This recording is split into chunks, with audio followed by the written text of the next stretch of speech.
Good morning. It's Friday. I made it 5 whole days so far with no coffee. I'm feeling pretty accomplished about that. Am I out of the woods? Absolutely not. The very first thing I thought about when I woke up this morning was coming downstairs and getting a cup of coffee and going to my porch. So I'm definitely not out of the woods. And then I thought, well, I'm not going to have coffee. I'll have a cup of green tea. That would be a good supplement. No, for me, I know that if I get that mug out and I have green tea, it is going to lead to a stronger desire for coffee just because of having that mug in my hand. I know that about myself.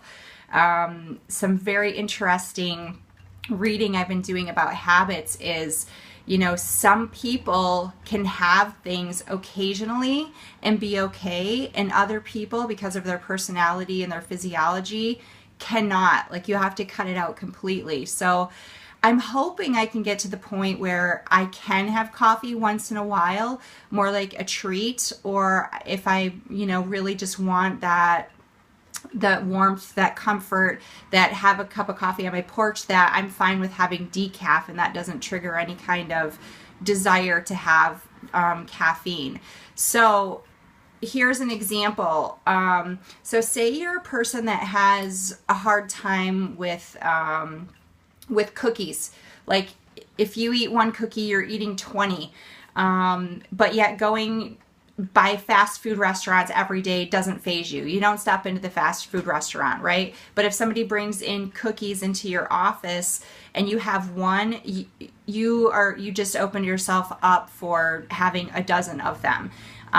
Whereas the person with the fast food addiction could go to the same office, have one cookie and be done, and doesn't even faze them. However, if they drive past a fast food restaurant, they are pulling in and they're getting something. So it's really understanding your history with addiction, with the habits that you have, and really taking a hard look at what has worked for me in the past, what has not worked for me in the past.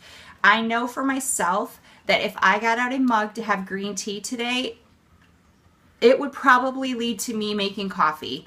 And it has nothing to do with willpower. Okay, willpower, and I think I brought this up in another video. Willpower is just, it's one of those things, like it's made up. It's a way for us to beat ourselves up when things don't work out, like, oh, I don't have enough willpower. You have to remove those things in your life that are causing you to fail. So I know having a mug, I know having my coffee pot out would cause me to fail. Therefore, I removed them. If you are a fast food addict, you stop driving past the fast food restaurants.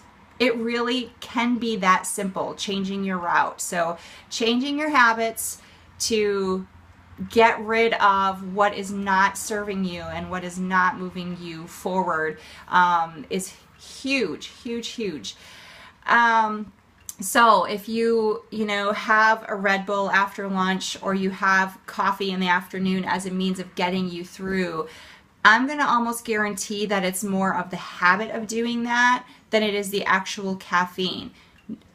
Understanding that we do need caffeine sometimes for a boost, but on a daily basis, we're having the caffeine because it's an addiction, not because we truly need it, and because we've created the habits around that addiction. So just breaking those habits to break the addictions is really, really super vital.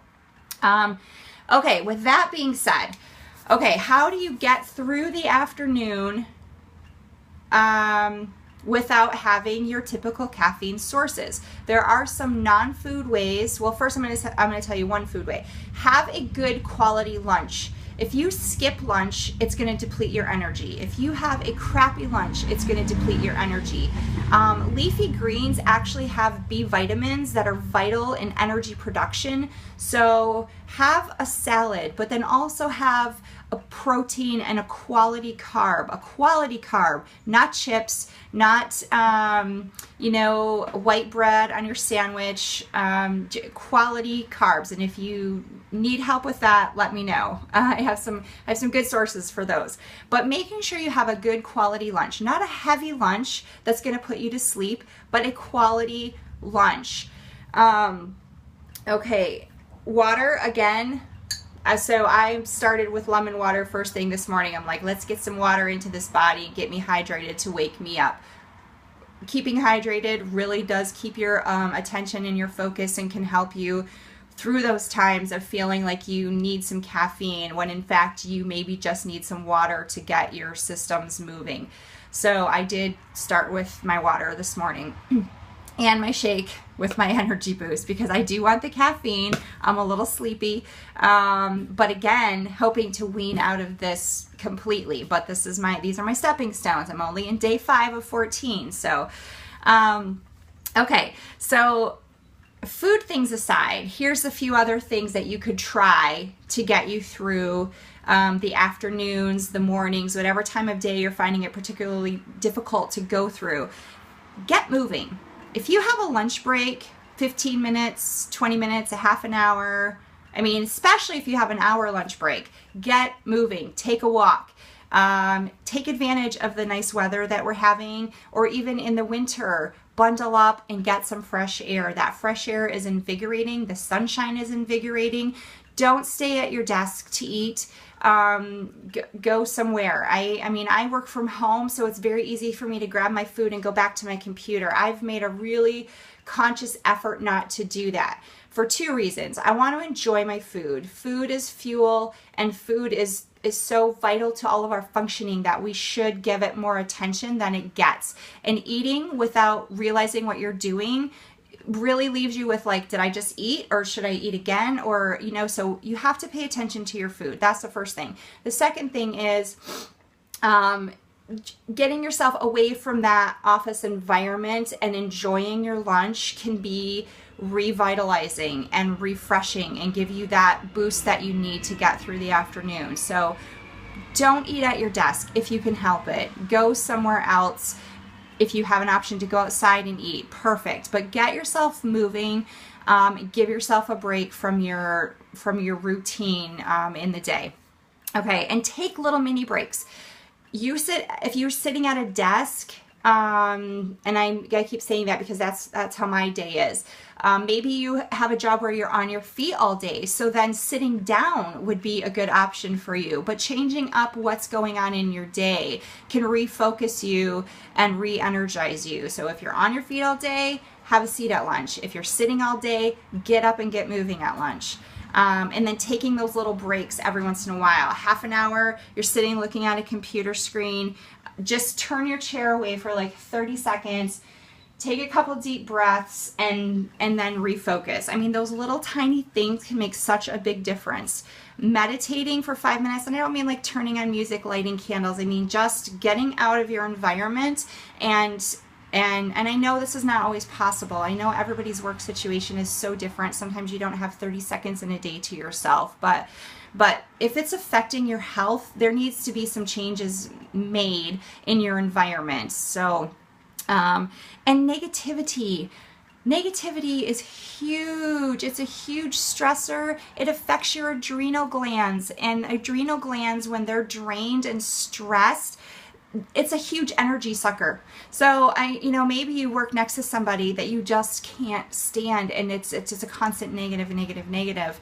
That is going to over time play a huge part on your energy and your ability to get through your day. So something has to change, and I don't know what that change is for you. I just know that you need to recognize what's going on in your day that's causing you to need to have that caffeine to get through. It might not be a food issue at all. It might be an environmental issue. So it's just something else to think about. It's just a different angle. I mean, really, my goal is just to help you get off of the necessity of having caffeine to get through your day. And sometimes it is an environmental issue that you hadn't even really thought of before that you just need to take a look at and figure out how to change. Okay, that's a lot of information, but hopefully hopefully it can help. And, you know, comment in if you have some other ideas for getting through your day, or if you try any of these and it actually works. And I hope you have a really, really awesome Friday.